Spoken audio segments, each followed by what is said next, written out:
Okay, well, we can call the meeting to order by verifying quorum. It's 5:09. Ms. Hobeich, would you like, do you want me to read the names?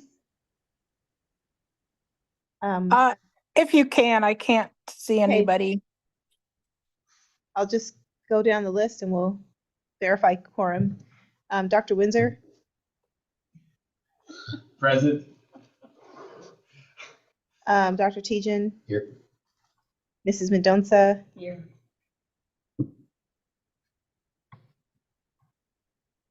I don't have full names on here. Mrs. Fatima?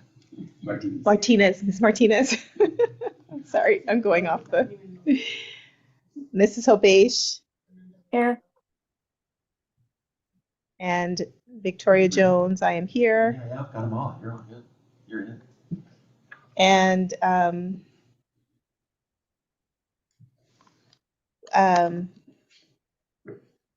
okay. And that's, so we it looks like we have a quorum. Sorry, Ms. Hobeich, I'm trying to do your job right now. Sorry. No, you're good. So with that, we can call the meeting to order with item number 2, resignations from the board. Kelly Cox, we just have to have a board item that says she's no longer on the board. Okay. And then Zuri Baker sent me an email saying that she doesn't think this time that she wouldn't be very useful on the board, so she has to resign. Thank you so much. Okay, so those are effective immediately, meaning we don't need to call their names anymore. Okay.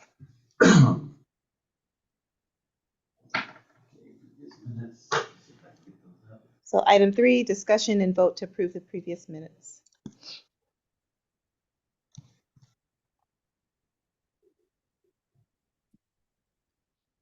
Is that one a voice vote, correct?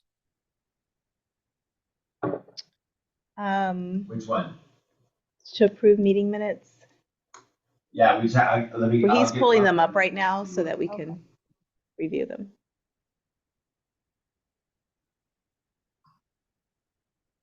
Is that the one? 7-8? Yeah. Yes.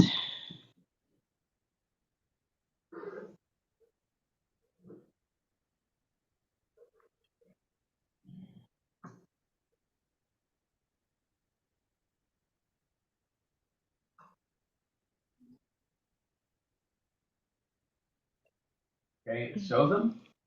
Yes. Yes.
Okay.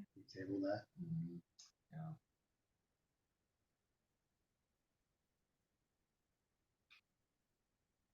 Next, you found some anomalies. Business manager, and even after reviewing it, you can call us just. Gosh, yes.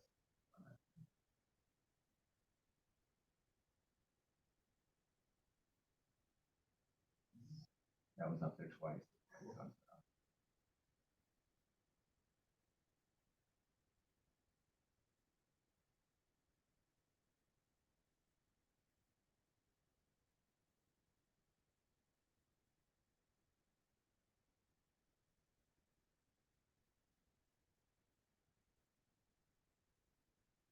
Anything that was glaringly wrong? Looks good. I move to adopt as presented. Second. I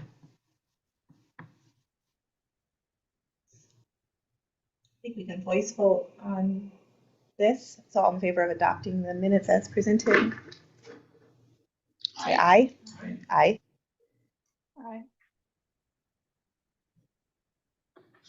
Passed unanimously, and so we can move on to item 4, executive leadership report. Oh, That's you.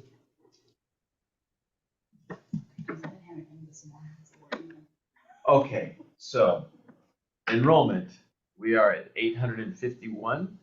Our goal was 870. And even though we are a bit short on our enrollment, we are still, as Joel will go over in the budget finance part, we are still healthy in all of our, remember the 3 dashboard measures were good. Staffing, we're all staffed up. We probably could use another special ed teacher. There is one who's had some family health issues in his family, so he needs to take a leave. We're all Already did. He did. Yeah, so we're down 1 special ed teacher, but other than that, we are looking good in staffing. All right, Joel, I'm going to make you co-host here and walk us through. Make it big. Is the financial report is up? Yes, I mean, make it so I can read it, is what I meant. Okay, will do. Let's do.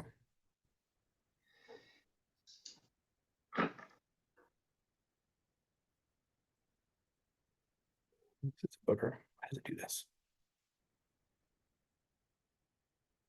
All right. Is that big enough? Yes, for me. Yeah. Excellent. All right. So we have the unaudited financial report for Paideia for fiscal year 24 in its entirety. So this covers all financial activity through 6/30 of 24. We did well last year. We finished with a maximum annual debt service coverage ratio, which is how we're measured with our bonds, of 1.24 to MADS, or maximum annual debt service. We didn't pay anywhere near maximum annual debt service last year. So the comparison to our actual debt service was 1.42 coverage. That's what your authorizer will more notably look at. So a very good year for Paideia. And it's also worth noting that seeing that we were going to come in ahead of schedule in comparison to where we really needed to be, we decided to do, to the extent that we could, pre-purchases of certain supply items that we could physically receive before 6/30 of last year. Curriculum was one of the more notable items. So about $198,000 worth of expenses made it into 24 allowably, taking that pressure off the 25 budget. And if we don't need to do that again, we'll just start resuming our regular purchasing schedule for 26. So it helped quite a bit alleviate some pressure on the budget this year. And I'm glad we did that, Brian, looking back based on where enrollment's at. And that was a wise move. We finished the year with a days cash on hand measure of 246 days and some change. Also very good. Big movement on the days cash measure from 23 to 24. Big increase. I'll cover where that came from. It was part of what we knew would happen and part of the plan. Very easy to explain here. I'll get to that toward the end on the statement of cash flows. This year, our current budget revision is of 819. We met with the executive leadership team and went through and modeled against our actual enrollment, including sped service weights. We're projecting right now 1.31 coverage against maximum annual debt service for fiscal year 25, which will be excellent. And then a pretty good increase on days cash on hand, about 299 days, and 25 by the time we end the year. The budget right now is based on 851 students in enrollment and approximately 813 ADM. Current ADM at that date, 819, was 862. That's not ADM, that's enrollment. That's what that should say. And there's no issues or other notes, points of concern worth at all pointing out at this time. So we're in good shape. Moving on to the statement of financial position. Joel, Yes. what's the net for last year and this year? Or FY24, is that on the back page? The net income, Brian? Yeah. I will tell you. Bear That's with the me. other dashboard number 3. Yep. So all 6 criteria, the our authorizer, the Arizona State Board for Charter Schools measures, we will be green on the dashboard for 24 with a net income before depreciation and amortization of about $1,027,000. After depreciation and amortization, $601,000. Coverage of 1.24. They're going to say 1.42 on their end, which is great. And then days cash. This is also slightly different based on the bond covenants versus your authorizer's measurement, but still very solid liquidity. So positive earnings, no default, no going concern. For this year for net for 25. For 25, we're projecting a net income of $970,512 before depreciation and amortization. And the reason, to the kind of the casual viewer of this, you're like, that's a lot of net income. How is our coverage so low? Why do we need that much net income? We're a nonprofit. We service a fair amount of principal in regard to our debt service, and that has to be accounted for. Obviously, you have to have money to do that with, as well as depreciation and amortization. Although those are non-cash activities, setting that money aside means that we're in a position to replace items as they become impaired and invest in capital as we need to capital items going forward. So it's a budget of $10 to $11 million requires some net earnings to stay afloat going forward. Did that answer your question, Brian? Yeah, yes, it did. Thank you. All right. So this is our statement of financial position or balance sheet. I'm giving you a comparison here in this column to where we closed 23. The first column of numbers is where we closed in 24. And really the things worth noting here. $5.7 million in total cash, of which about $5.2 million is unrestricted, meaning there's no claim on that money for future use in a specific manner. That's a growth in cash of $3.45 million, which sounds like, what happened? Where did all that money come from? I will explain that toward the end of this report, so bear with me. One of the items that will come into play is this highlighted item right here, deferred revenues of $615,000 and some change. That is the remaining quarter, Brian, plus accrued interest on the ERTC quarter that we have in our minds a question potentially on. We're waiting to see how things move with the IRS over the next few months as they finalize returns for others. Board, we received a quarter for ERTC quarter 2 of 2021 that after we applied for it, we looked at it and went, I'm not entirely positive that we 100% qualify for that, but I think there's a good case to be made. So instead of returning those funds as of this point right now, they are in our bank. We're earning interest on that right now. And if we determine at a later date that we need to return those funds without penalty to the IRS, you can keep the 20% of that entire balance.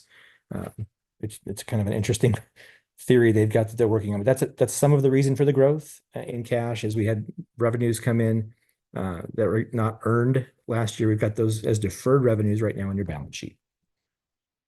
All right, I'll cover the rest of the cash growth toward the end on the statement of cash flows. Budget versus actual. We did $250,000 more in revenue last year than we thought we would when we started the year, and $77,000 more in expenses. Brian, that growth in some of the revenue and expenses was related to the governor's ARPA grant that we did not fully kind of present in the budget. So we didn't really run hot on expenses so much as we just earned more revenue and took expenses against a grant that was not in the budget. So budget neutral. So that's all good news. Comparison to the prior year, $1 million more and some change in revenue than the prior fiscal year and $1.28 million more in expenses than the prior year. Last year was the last year of major ESSER spending. We're modeling our spending down for 25 to kind of go toward the leaner side to live well within our means and provide for the future. Statement of cash flows. So here's the growth in cash, $3.452 million in cash from the prior year. The biggest effector here was that we had made a determination to close of 23 to continue to pay for the construction cost out of our liquid cash, not drawing down against the loan that we had for that until a later date, meaning we funded $2.428 million in construction out of our own cash, and then we're in 24 reimbursed out of the project fund for that loan. So the cash came back to the balance sheet. The reason for that was it saved us over $60,000 in interest. So it was a good move. It put some more money in the bank and saved us on expenses. That combined with the deferred revenues is nearly the entirety of the growth in cash for the period. All right. And lastly, quick view, just kind of an executive summary of the 25 budget. A little bit on that one. Make that bigger, Joel. Yeah, that is tiny, isn't it? Please, sir. All right. Can you see that better? Yes, that's my favorite page. All right. 851 students in the budget against the current state funding formula, anticipating 813 ADM in final funded count. Brian, we want to monitor this closely. If you're at Yes. 851 today, we'll need to pay close attention to this. $10 million and some change in total revenues against $9.2 million in ordinary expenses gives us that 970,000 and change net ordinary income. That leads us to a debt service coverage against your maximum annual debt service of 1.31. Your actual debt service coverage will be higher than 1.31. That's how your authorizer measures it. And then finalizing the year with the days cash on measure of about 300 days. So excellent liquidity. And with that, we'll pause and see if there's any questions. When you said 1.31, is that our look back when we go to refinance? Yes, that will be our look back against, and the way that looks when you refinance, it's actually against actuals, Brian. So it will be better than 1.31. Okay, very good. That makes sense. Your covenants say we want you to measure against the highest future debt service year ever in your amortization schedule. But when they're measuring for additional indebtedness, they look back and they want a 1.31 against actuals. Oh, that's 1.3. a good 3-year look back. Yeah. Actually, in fact, yours is 1.25. I stand corrected. So we're ahead of that minimum requirement for 25. If we toe the line on this budget, we'll be in good shape should we choose to refi. And I believe, Brian, in calendar year 25, and I don't recall exactly when, but I want to say starting in March, I believe we have the ability to notify bondholders that we intend to refinance the debt and rewrap everything into one big package if we choose to. So assuming the capital markets are favorable and it looks like it makes sense, we could do that or begin that process as early as March of 25. Well, I'm going to put that on my calendar. We should coordinate with Paula just to totally nail down the call dates, because I'm going off of when the 22s were issued on par with the others. There's a 90-day pre-call provision. I believe that puts us at the end of March is when we could notify put them. that in our investors call to do, because I'm sure we'll talk to her then. Okay, very good. Any questions from the board on the financial presentation?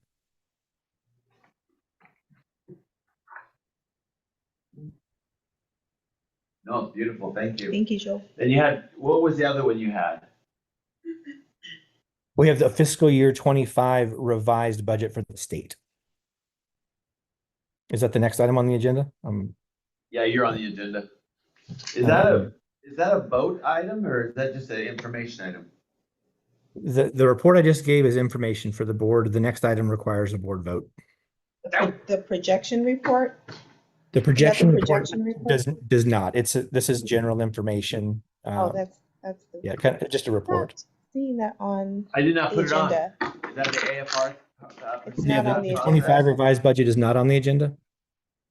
No. Okay, well, then we're not going to do anything on that. What we can do, Brian, an unrevised budget is not totally unusual. I can still upload this. We have until the 15th of September to upload it to the state. The board meeting that we have for September will not fall before that. The board can ratify it after the fact if needed. So I'll update these dates of when it was revised, and then I'll upload it toward the end of that deadline. The other way to do it is to call a special board meeting telephonically, grab a vote, and move forward. And again, next month sometime. All right, I'll counsel with you on that. I'm sorry, Brian. I dropped the ball. I should have nailed that down better with you. Well, no, I've been in this business long enough. I should. Yeah, I'll take responsibility for that. Darn it. I asked you, and I think you even told me, and then I forgot to put it on the agenda. My bad. All right. Do we need? I don't know that we need Joel for anything else. If you wanted to click off, Joel, or you can stay on either way. If you don't need me, I will bid you guys a good evening. Thank you so much. Thanks, Joel. Thanks, Joel. Bye. Okay, so we can move to the next item, which is the introduction to radio station, KDIF. Dr. Tietgen. Well, thank you. I didn't prepare any materials for a presentation. Oh, yes, you did. Oh, I did. It's this beautiful narrative. Oh, well, yeah. You know what? You could actually, I saw somebody feed a Word document into a new Microsoft AI and generate a PowerPoint out of it. Yeah. So I'll try to remember to do that in the future. But we can look at the website at least if you want to pull up KDIF.org. So maybe half the board is aware that or maybe most of the board, or maybe even all the board is aware that KDIF 102.9 South Phoenix is a community-run nonprofit radio station that a group of people, including myself, started in 2017, and we actually secured our first construction permit in 2013. Took 4 years to convert that into an FCC licensed FM radio station that broadcasts on 102.9 in South Phoenix. It's a low power station, so that means we're limited to 100 watts, which is about 1/100th of the power of like a KNIX or other commercial radio station, like the big towers on South Mountain. Those are 10,000 watt towers. Ours is 100 watts, so it has a radius of about 4 miles around the antenna. And when we went live, and for our first 7 years of existence, we were at Sierra Vista, which is a shuttered elementary school just up 16th Street, south of Southern. That is a Roosevelt School District property. They had shut down elementary school services, and they were running it as what they called a community school, where nonprofits and small businesses could rent space in the area or on the campus. About a year after we moved in, they kicked everybody out except for the radio station, and they rented out the entire space to Hope College and Career Readiness Academy, which is it's a Maricopa County Regional High School. They call it an alternative school because they're focused on disconnected youth. So the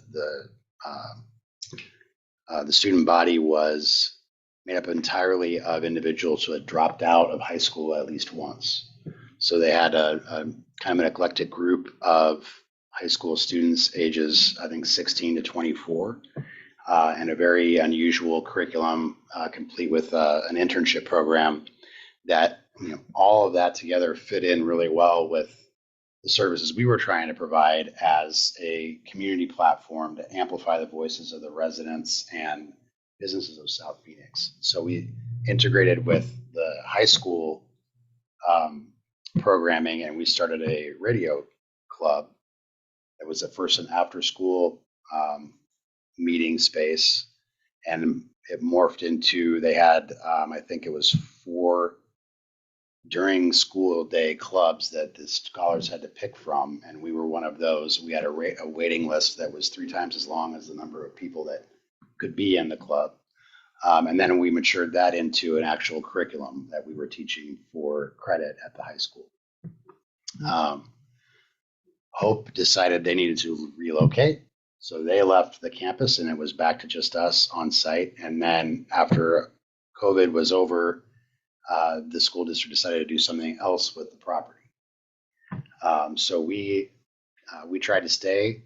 Last minute, turns out our negotiations fell through, and I started to reach out for another place for the radio station to live. And Dr. Windsor and Victoria jumped right on the opportunity to have this project on site at Paideia, and in particular in this building with PLA, seeing immediately the potential value, I think, of the station and our programming to the scholars and to the families and to the school in efforts to maybe not remake, but to sort of adapt to the community at large, and to invite surrounding organizations and other entities into our space and start to really take this whole child concept to the next level. Yeah. So I think it was the end of July we started moving in. We're still moving in. We had, so the radio station it's a terrestrial broadcast. So we do have 102.9 FM is our on-air frequency. And then we have an internet stream that you can hear anywhere. So the stream is up and running. It has been since I think July 23rd. And we have the programming that was operating live at the time we moved out of Sierra Vista is now operating live on site. So most of our live programming, I think, is after school hours. There are maybe 6 to 10 programs that we actually have a DJ come in and host live on air.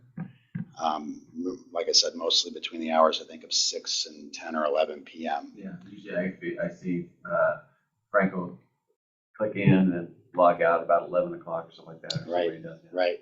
Yeah, and then we have also another half dozen or so programs that are pre-recorded, and so Franco, our executive director, receives the recordings, programs them into the broadcast equipment, and then they go on air at their scheduled time slot.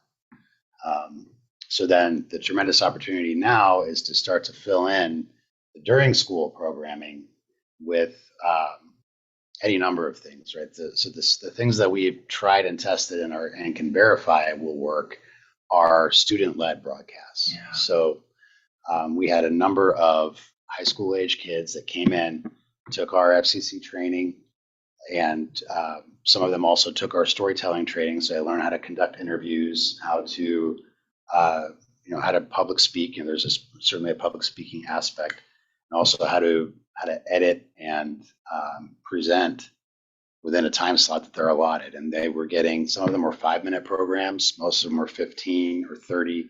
But we had some student groups that would come on for 2 hours at a time. And they would present music, they would present art. There was a lot of really heavy conversation. They would come on and talk about issues that are important to that age group, issues that are important to their parents. There was a lot of integration with family life and talking about that. And then we had, to an extent over there, integration with staff. So some staff had programming, some staff would come in and share with the scholars. But then also they opened their classrooms to these media training modules, whether it was radio broadcast or storytelling or other aspects of the media industry. So we taught how to form an LLC, what it means to hire or to be a manager if you're in if you're a musician or artist. It really runs the gamut. We have 6-week and we have 6-month programs that we've spec'd out that use the radio station as the kind of nucleus for the training. So it's all the bones are there, but the real important thing that I want, especially the executive leadership team, but the staff and the scholars to understand is that it's a platform that takes on the life of where it is. Mm-hmm. So when we were really regimented at Sierra Vista and we had to report to the superintendent and we had partner meetings with all the other organizations that were on campus, we were a different kind of animal than we were when we were serving the scholars primarily of the high school. And then when they moved out, we actually have graduates and non-graduates from that school that are still involved with operations of the station. And then the non-school oriented programming, right? So we have parents of autistic children that have presented weekly programming about what it means to have special ed or special needs children. There are all kinds of opportunities. Like Nissan, some of the XBU, your experience before you paid off, and and just some of the information that our community would benefit from. And then we definitely want to pull in the Hispanic Latinx community to use the radio station as well. Some of the issues that we're facing right now. Yeah, the station programming is historically bilingual. I would call it very organic, like the development of the programming and the culture around the station is hyper local. It's really a product of where we have been and the influence that South Phoenicians in particular have over this little section of mass media that we've been able to cordon off for ourselves. Yeah. And this morning, do you see the email? I copied you on the email to Daniel Frost, Mhm. the Larry Foundation, Larry Fitzgerald. Yeah. Isn't that a Chrysler? Yeah, he's a car salesman. So the Fitzgerald Foundation, Danielle Frost, she got the email today and she reached back to me and said, thank you. There's another thing that she wants us to do as well. She wants to get us involved in that thing. So yeah, this thing is just now is being born. I hope we get that grant. Yeah. So we can go the rest of the way, right? Yeah. I mean, so operating expenses are really low, and we've been on a skeleton crew since COVID started. We've always been volunteer driven, but one of the things that Brian and Victoria and I talked about before coming on site is that we want to be low impact, right? So we want to have high ceiling for opportunity, but low floor when it comes to affecting the day-to-day operations and taking the resources and time that is better allocated, to the scholars. Because I mean, I know from the inside what the limitations on staffing and the really precise requirements that we run on, and so it's a labor of love, and we certainly are blessed with a lot of people that love what we've done. So there's the drive has always been there, and the money seems to come as it's needed. You mentioned there's meetings that you'd held with. Would you have monthly meetings of coordination with the different folks?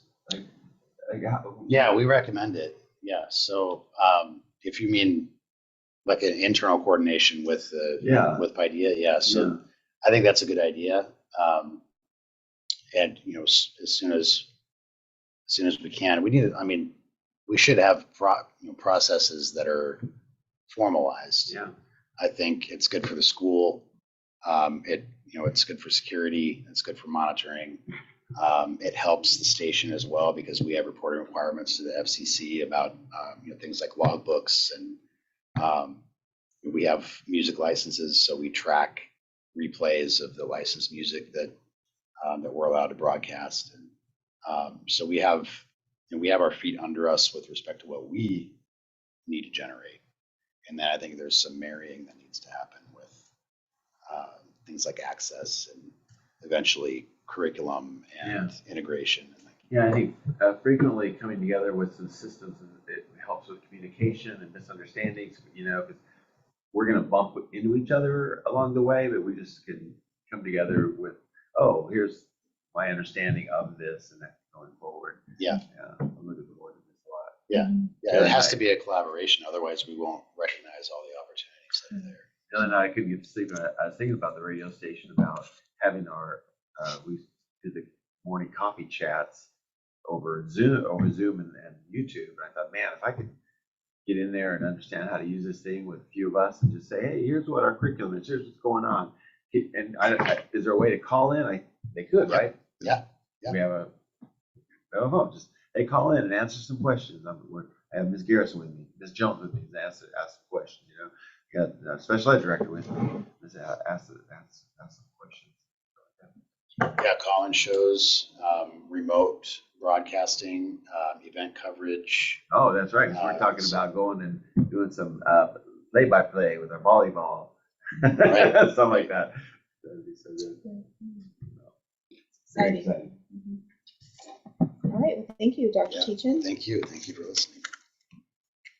All right. Well, the next item is the discussion and a vote to adopt the new Title IX policy. And we have, it's here in front of you. I gave you a lot of different papers, and they didn't print right. Basically, we just have to adopt a new policy, and our attorneys from Osborne Maladon gave us two different ideas to adopt, and I don't want to go into all the politics of what's happening in the Supreme Court and that kind of thing, but one of them has in a title with appeal, and one of them has without, doesn't say appeal on it. So that's the only two differences between the two policies for us to review.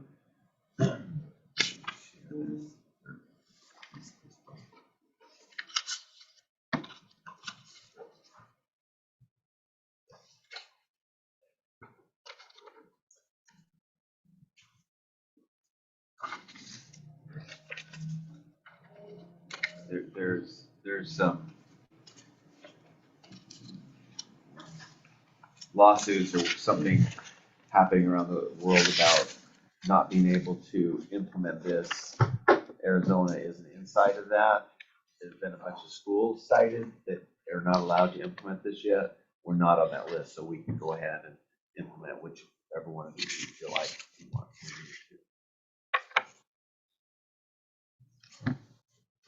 So what is the appealed provision? What's the difference between these? There's on the with appeal towards the back.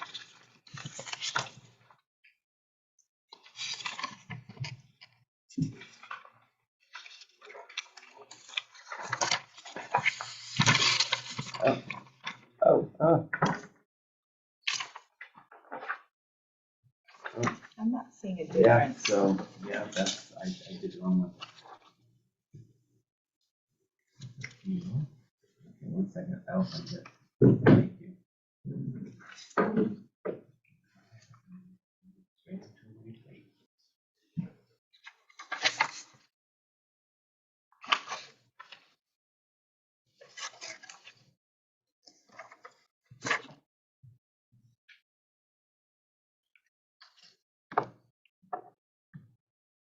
Oh, I see.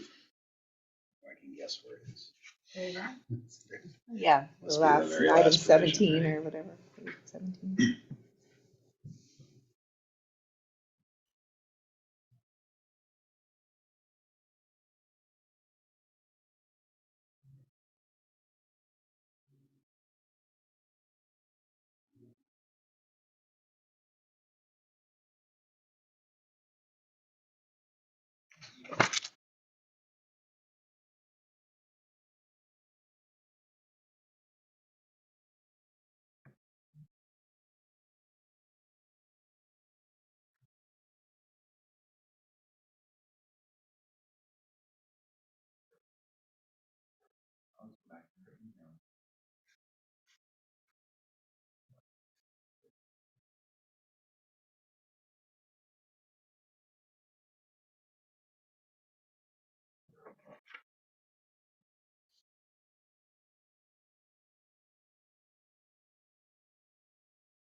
On show all windows, Does it say that? right there.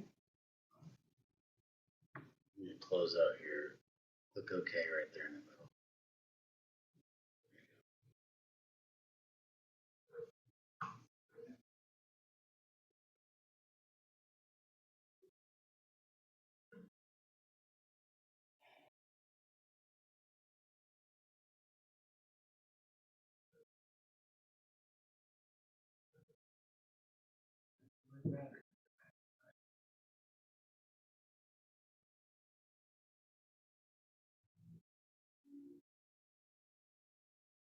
Towards the the appeals process.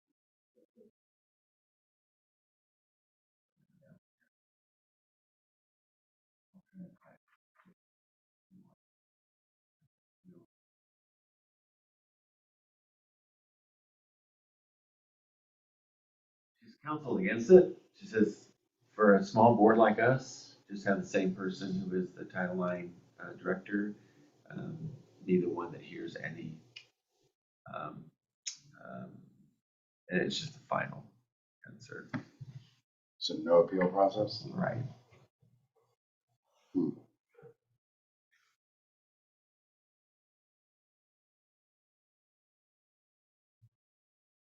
So there's the appeal determination right there. Or just don't do it. Well, it says there that you're only required to offer an appeal if you offer an appeal in a similar situation, such as an appeal of a long-term suspension or expulsion. We don't. We don't? offer an appeal for a long-term suspension or expulsion. We recommend you do not offer an appeal.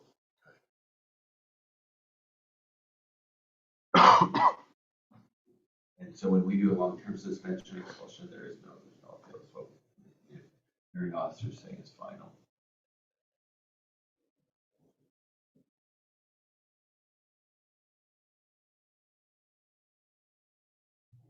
Okay, so going back a moment, do we already have a Title IX policy? We do, but everything that's happened, we just have to So re-adopt. is it worth trying to summarize the changes compared to what we used to have? Yes, they've now added gender identity, some of the language of gender identity, and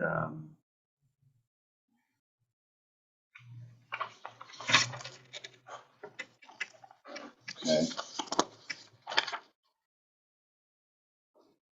instead of having it just their birth assigned gender.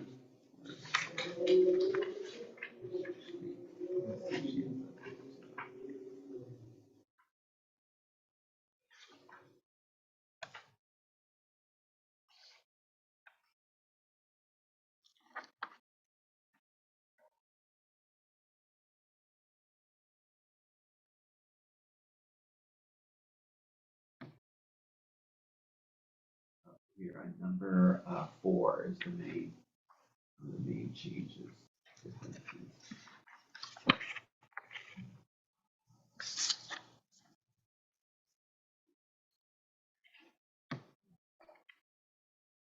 Yeah, see the first bullet point in 4, that's one of the main changes, and that's one of the main things that's causing the appeals with the Supreme Court.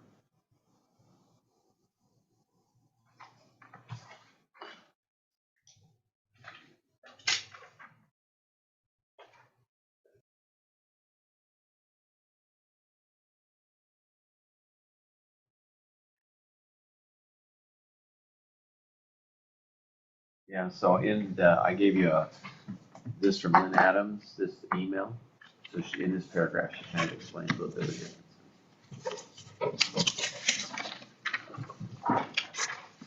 in her email, she says, Crystal, for your information, I'll read this out. This is August 18th, last Friday evening, 5-4 vote. The U.S. Supreme Court denied the U.S. Department of Education's request to narrow the scope of the injunctions entered into the pending challenges to the new Title IX rules. The Department of Education had asked the Supreme Court to allow it to begin implementing and enforcing the portions of the new rules that have not been directly challenged, and to limit the injunctions to the provisions of the new rules that have been challenged. The challenged provisions are generally related to the definition of sex discrimination, particularly the inclusion of discrimination on the basis of sexual orientation and gender identity in the new definition. The ruling means that the new Title IX rules continue to be completely blocked in 26 states, not Arizona, and hundreds of other schools, including some in Arizona, but we're not on the list, while it's being worked through the courts.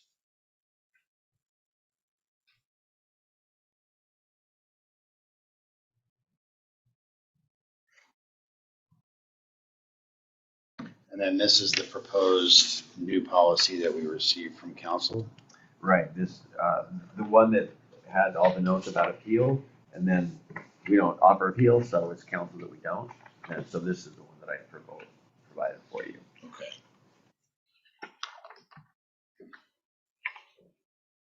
And some of the highlighted is who does what. So Ms. Jones, as Director of Curriculum Instruction, should be the Title IX coordinator. And then on page 3, Executive Director, either the complainant or the respondent may appeal the supportive measures to the school's executive director if they are dissatisfied with the supportive measures offered. There's no additional right of appeal from the executive director's decision. There's no higher appeal to the corporate board or another area.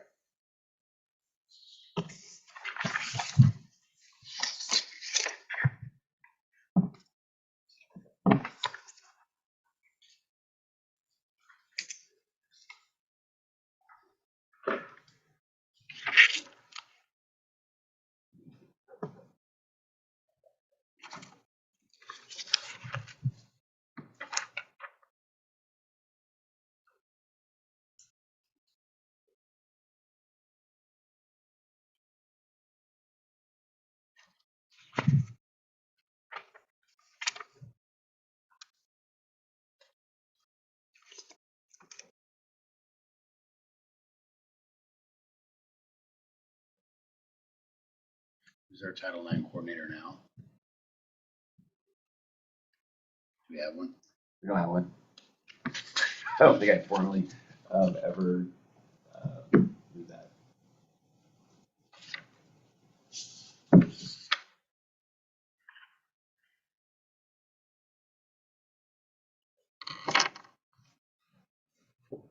Victoria, what do you think about this?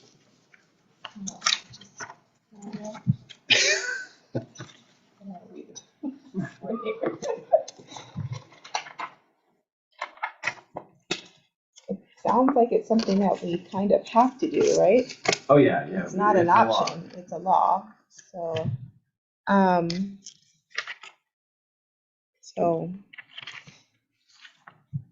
is this something that we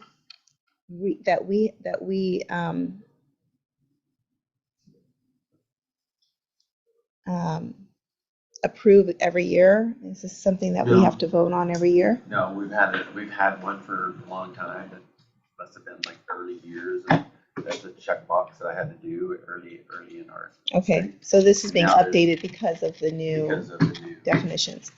because the Department of Education definitions that have been challenged.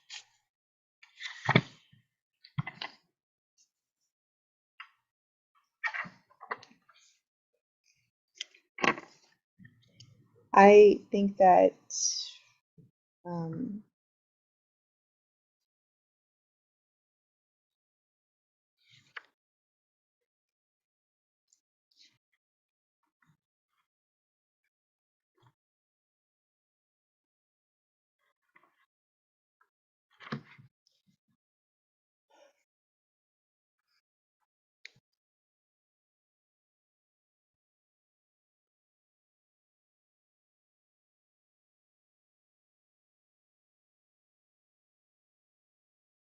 So there's a bit of an out here. So I think it's a great policy. It's Mhm. nice and thorough. It explains what you have to do to be in compliance. Mhm.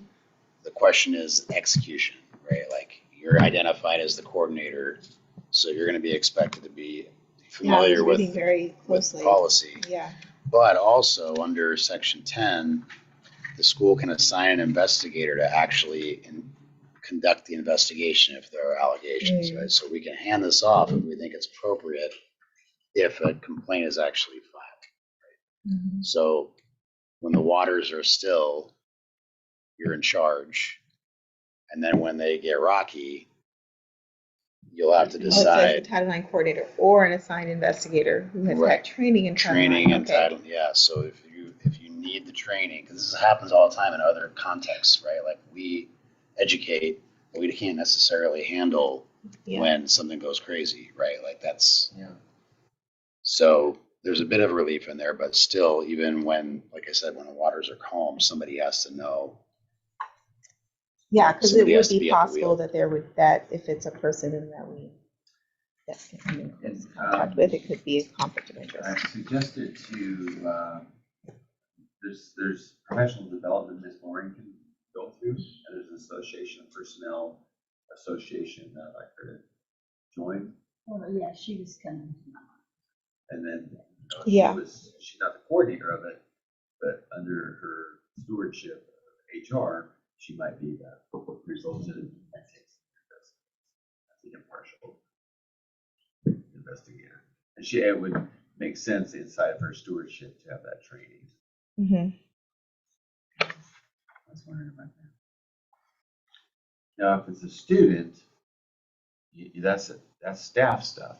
But if it's student stuff, we have to train somebody else to do that part.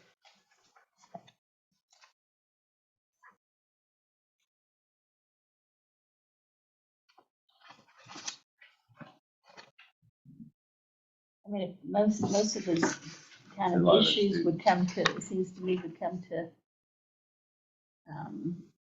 us as an executive team to, you know, like when a suspension, if something like this was going on, would there be a conflict of interest with her being the Title IX coordinator? She also sits on the board that has to, The hearing officer. yeah.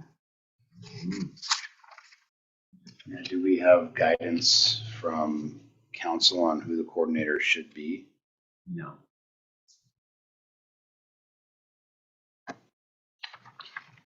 Not that I remember receiving from her.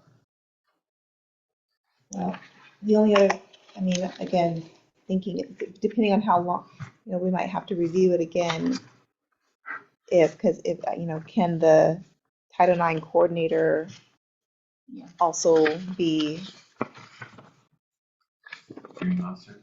hearing officer?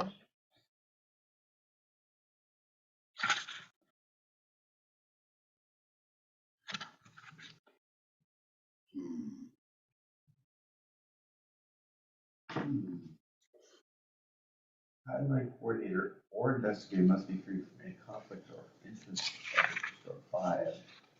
Because it says the final decision is the executive director's. If appealed. You know, I thought that this was the one without appeal. Well, it says on 7.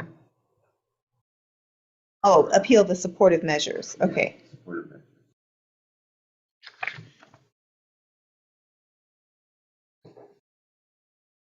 But they can also appeal an emergency removal decision. Okay.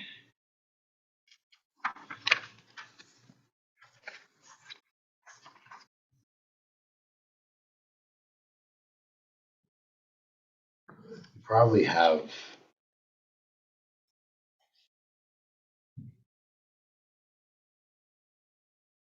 a good case to engage an investigator on any complaint if you are the coordinator and also sitting on the hearing board, right? So in order to avoid conflicts of interest, you don't investigate complaints under Title IX.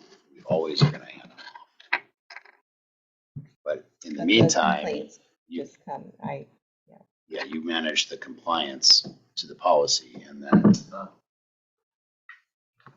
so there won't be a conflict you serving as coordinator as long as there aren't complaints. And then you get a complaint, and even if there still isn't a conflict, you hand it off anyway because that's the policy, right? You're always handing it off. So then we need somebody trained to take over. Well, that language is there. That's Mhm. that we can do that. So yeah.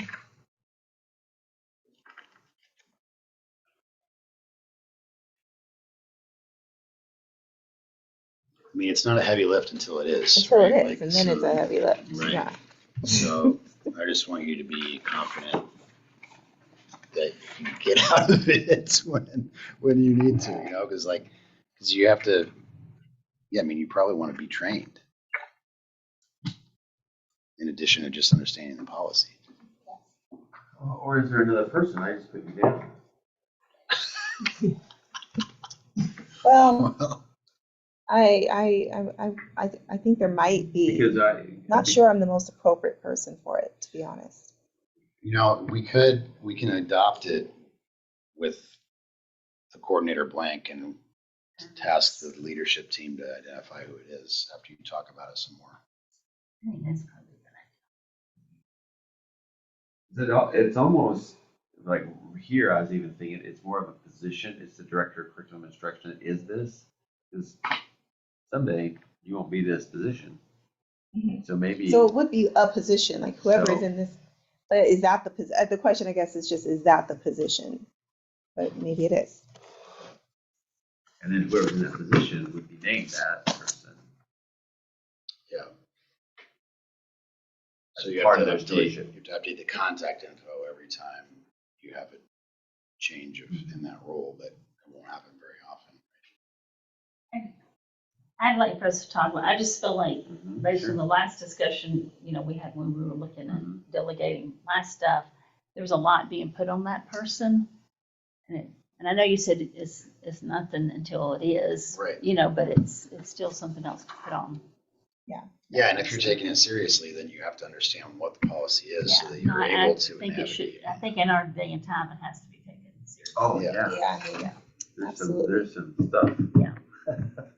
So you might, I mean, I think Brian hinted at, if not directly made the point, like it can't be a dean of students because then Yeah. you're not, like, you don't have the right staff coverage. So it has to be, maybe somebody at the executive level. Yeah. But who that is, I'm not sure. But if we can adopt it, saying we're gonna name the person. Yeah, I think this yellow part, you can say TBD. But, within, it would be great if we could direct the leadership team to advise the board next meeting who that's going to be, and then we can cross it off entirely.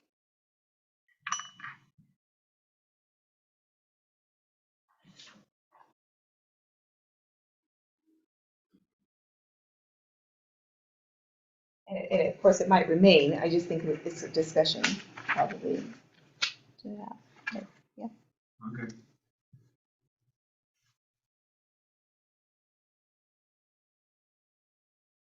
So you want to have a motion moved Yeah. with that caveat of, okay.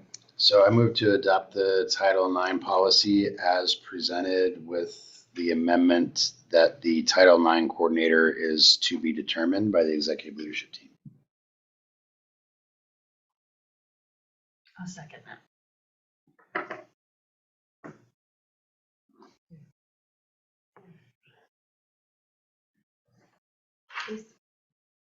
It's not on this days, right? Eventually it will it's be. not. So it'll be a federal law once the courts decide what parts of the new law can be implemented. But Arizona is saying we're just going to do it the way the administration has passed it. And then so directing the executive team to advise board at next meeting of who? Perfect. All right, and then a second. Voice vote on this. I'm not a voice vote. Roll call. A roll call vote. Can I do it for Sure. Mrs. Hobesh? Okay. So Dr. Windsor, Yes. Dr. Tietgen, Yes. Mrs. Mendonça, Yes. Mrs. Martinez, Miss Hobesh, Mrs. Hobesh. Are you still there, Mrs. Hobesh? Oops. Yes. Okay. And Victoria Jones, yes. So the motion passes unanimously. And that takes us to the next item, which I would like to ask for a vote to table this item on the CSF bonus plan, as it is not ready for vote yet. Good reason. Second.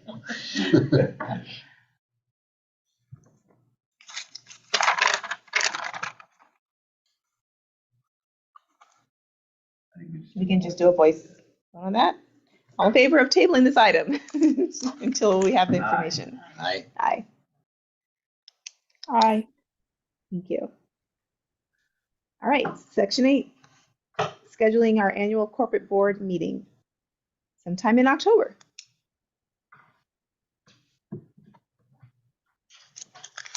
What is fall break? Fall First break full week? is the Okay. first week. I am out of town until the 14th. Starting Sunday. Then I'll be back on the 14th. What is that calendar? I don't have my full one on top of me. So I think fall break is the 7th or the 11th. And then 14th. I will be out the 14th. Okay. The third, so the 21st is the third Monday, the 28th is the fourth Monday. So we're usually the 4th Monday, right? Can we Yeah. look at the 28th, 28th, fine, yeah. October 28th? First day of Literacy Week. Okay. It will be, we'll just be a source energy after book fair.